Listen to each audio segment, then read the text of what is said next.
Oh wait, I want this. I barely even heard about this. There Like I heard about it and then I seen a picture of him. multiple times where my heart stopped for more than 20 seconds. There was one time where the nurse told my wife that Amy, the kid's gonna come to the hospital, and she got there. The nurse was really sad. She's like, "Ben's dead. Ben's dead." Jesus. Ben Askren's a three-time NCAA champion, two-time Hodge Trophy winner. Ben Askren is This video, oh, it's because I have it on low.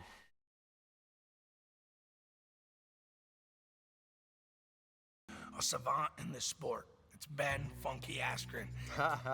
So funky style. Funky was born out of necessity. I had a much more basic style in high school, but when I went to college, wrestling became like a puzzle to me. It's like, where do I find the gaps where other people haven't put it together? When Ben's competing, he's been known to develop and innovate literally new moves while he's wrestling. My one buddy made this shirt, he didn't even tell me. And he stamped my face and then funky. And all my friends wore them in their stands. They ended up putting them on ESPN and it like kind of became viral. He had a stack of 500 shirts in a bag. So as soon as I finished my match, we sold them in the parking lot. I mean, for a college kid who didn't have much money, it was good. You know, I probably made $5,000 or something, right? But that's Yeah. kind of like how it would finish my match. Is he number one? I think he is. We sold them in the parking Face lot. doesn't really look I like mean, him. for a college kid who didn't have much money, it was good. You know, I probably made $5,000 or something, right? But that's kind of like how the nickname was born. And at that point, I was one of, if not the biggest star in the sport, and I still couldn't make any money. I may have never transitioned to mixed martial arts had I been able to make a decent living doing wrestling. I went into the Bellator tournament. I won 3 tournament fights and a title. So I was the champion by the time I was a year and a half into my fighting career. Okay, I'm decent at this. And so after I retired in 2019, Askren Wrestling Academy's been the project that I've been working on. Just bringing your weight up, taking it away from the fulcrum. The fulcrum is this usually is hips. When I was talking about Real American Freestyle, I think that's probably a positive. That's a cool ass thing for living if you live in like California or just an American state that has like a huge surplus of celebrities living there. You'll get something like that where you go down to like the nearest wrestling gym and fucking Ben Askren is the coach. You don't begin that in most places. I wanted his knowledge, but I knew what he wanted. He wanted to go out there and kick some ass. So Ben had to tie the shoes back on, and I was going to give him the biggest platform to do that. What's up, guys? You walk into a dojo, fucking Daniel LaRusso is I a sensei, wrestle in like Mr. Miyagi. I was really looking forward to it. Real American Freestyle kicks off this fall. I'm gonna come whoop some of these young whippersnappers. They ain't gonna know what hit them when I get done with them. And then in May, I had wrestled Thursday, Friday, and Saturday. I came home, I felt totally fine. Then a couple hours later, my back started hurting really bad, and I'm like, damn.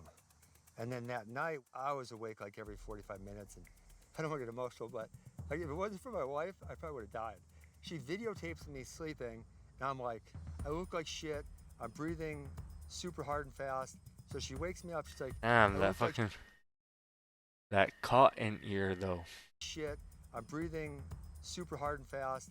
So she wakes me up, she's like, you gotta go to the hospital. I'm like, I'm not going to the hospital. You know, we argue for 30 minutes.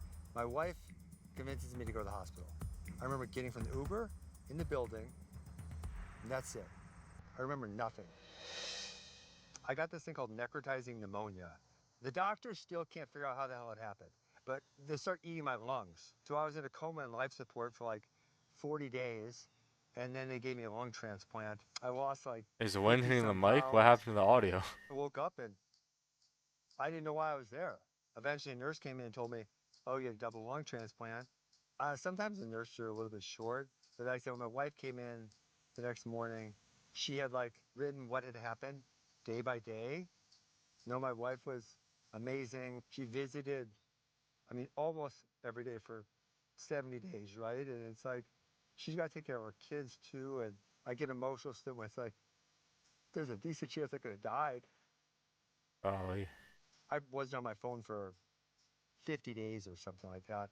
And so, you know, the amount of text messages and videos. So I posted that first video because it's like, okay, this is gonna be possible for me to actually respond to everyone.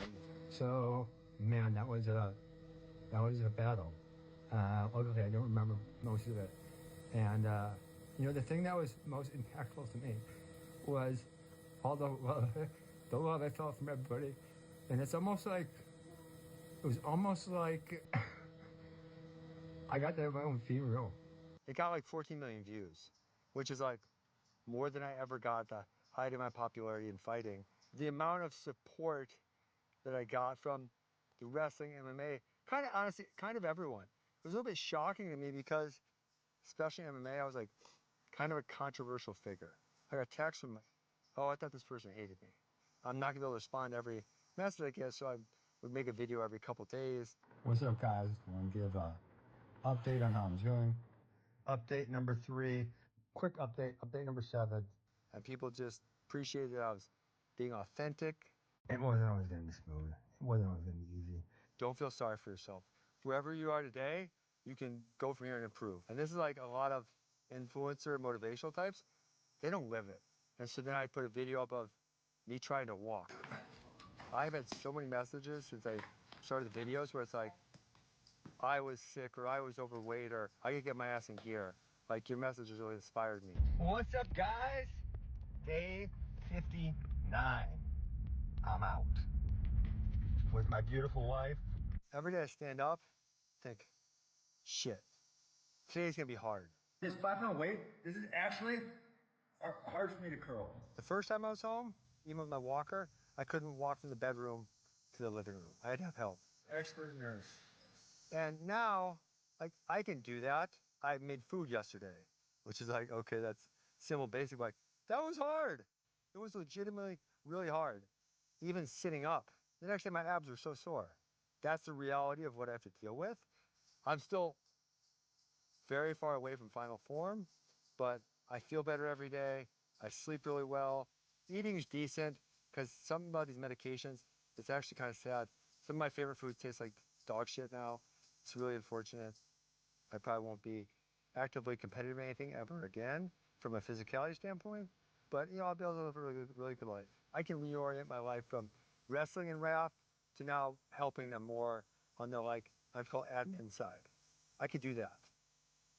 I've heard a lot of pitches. This is the best opportunity for us in a very long time. This is me speaking as a fan, not me speaking as someone who works for Real American Freestyle because I freaking love wrestling. This is our opportunity to create a professional league. We always complain about other sports getting paid so much more than wrestling. This is our opportunity to put something on the map. Not to get into it, but there's all these rules on lung transplants where I can't really do shit for a while. I'm gonna be stuck in my house. And so it's like, well, if I'm stuck in my house, I can help you guys more. That's what wrestling is all about, is challenging the limits of your human potential. How much can I do? How good can I get at it? And I'm not a quitter. Holy, that shit is nuts. Fucking crazy that that shit could just happen like at any moment. Like he just said his back was hurting and he just went to sleep.